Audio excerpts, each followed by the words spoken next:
အားလုံးမင်္ဂလာပါကျွန်တော်ဒီမှာ share ပြုတ်ပေးနေဒီမှာ share YouTube channel လေးပေါ့အကျိုးဆိုပါလေကျွန်တော်အခုကမြောက်ပေးနေအကြောင်းအရာပါလဲဆိုတော့မိတ်ဆွေတို့ရဲ့ပေါ်မှာလိုချင်တဲ့အရာကိုရဖို့အတွက်အတွေးအကြံအလုပ်ဆိုတာတွေးရမကြမ်းမယ်လှုပ်ဆောင်မယ်ဆိုတော့လူတိုင်းတော့သိကြရဲဘာဖြစ်လို့မရတာလဲဆိုတော့နံပါတ်1ကတချို့လူတွေကအတွေးကောင်းတယ်အကြံစီကောင်းတယ်လှုပ်ဆောင်မှုမကောင်းတချို့လူတွေကြတော့အတွေးကောင်းတယ်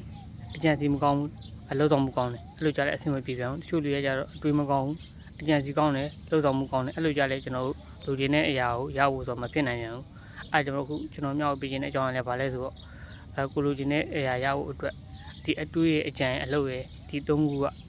ကျွန်တော်တို့သဟဇာတာဖြစ်ဖို့လိုတယ်ကိုက်ညီဖို့လိုတယ်အဲ့ကျွန်တော်အခုအဲ့ကျွန်တော်မိတ်ဆွေလူချင်းတဲ့အရာကိုရဖို့အတွက်မိတ်ဆွေအတွေးအကြံအလုပ်ကသဟဇာတာဖြစ်မဖြစ်ကိုက်ညီမှုရှိမရှိဆိုတာပြန်လဲစဉ်းစားသုံးသပ်ပါလို့ကျွန်တော်ဒီဗီဒီယိုလေးကနေပြီးတော့မျှဝေခြင်းဖြစ်ပါတယ်လို့